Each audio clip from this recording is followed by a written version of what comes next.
In 1982, when Vince Jr. took over the WWF from Vince Sr., the Yeah. territory system was still alive and well, and the promoters operated on the understanding that each territory was independent. The other members of the National Wrestling Alliance would honor one another's territories and not work in it, promote, try to take wrestlers from it, etc.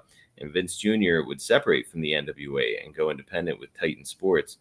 So, Ted, you had been with the WWF in 1979, as we discussed on one of our early episodes, and you had gotten to know Vince Jr. during that time. So, I say all that to say, it makes me wonder, did you ever imagine that he'd become the force of nature in wrestling that he would go on to become? Well, I mean, I don't know that anybody ever, at that moment or at that time thought that that was going to happen. I remember that he went to all of the promoters in the country of all of the territories and basically offered them the opportunity to come on board with him and be a part of it. And of course, he probably knew in advance that most of those people weren't going to do it. And I have to ask, before he began making the steps to make the WWF household name, would you say that the wrestlers viewed that territory, New York, because of guys like Bruno and superstar Billy Graham, was New York viewed as kind of the ultimate place to go and work? I guess some might say that. I mean, obviously, if you're in a territory that's, one of your, one of your venues is Madison Square Garden. Yeah. Vince branching off from the NWA is interesting because a lot of folks viewed the NWA at this time as being similar to kind of like the mafia, with like a lot of power brokers in wrestling who made all these kind of backroom deals, including what territory was going to have the champion. And by the way, the WWF would never get a recognized NWA champion in their territory, which may well have played a part in Vince wanting to separate himself from the NWA. It's a real like kind of shots fired thing, and him leaving the NWA when the NWA is viewed as this kind of infallible entity is it's pretty unique. I mean, how much did you know at the time about the NWA and their Well, the influence overall? NWA, I just knew that the NWA of all of was the.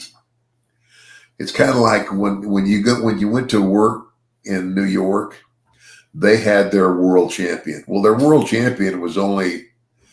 It was only recognized on the East Coast, okay. Mm-hmm.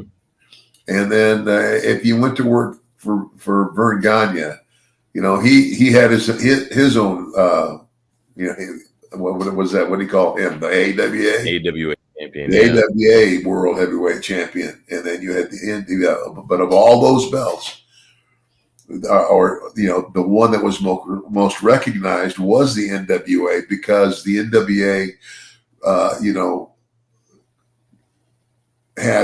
It was the largest. It had the most territories. I mean, it's kind of like and hey, look, Bill did the same thing.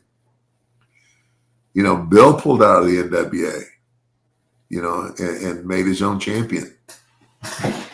Man, to this day, that NWA championship, the 10 pounds of gold, it's still something that it's viewed in this really respected light. One of the guys who's training me in wrestling actually got to referee a match with the current champion, EC3, who has that 10 pounds of gold belt. And he said, like, just getting to hold that belt and hold it up was like a huge honor for him as a referee. It's like, man, that belt is still to this day very revered. Well, with all due respect, there's not there's not an independent wrestler out there right now that, in my opinion, has the talent or the savvy to carry that belt. And brother, I mean, that was the belt. And as NWA champion, world champion, you went territory to territory defending that belt. Yep. There was no other, in other words, the WWF was just a territory, but the NWA was a group of territories, but that are which now Vince McMahon has said, God bless you. You want to keep doing your own thing, go ahead, but I'm coming.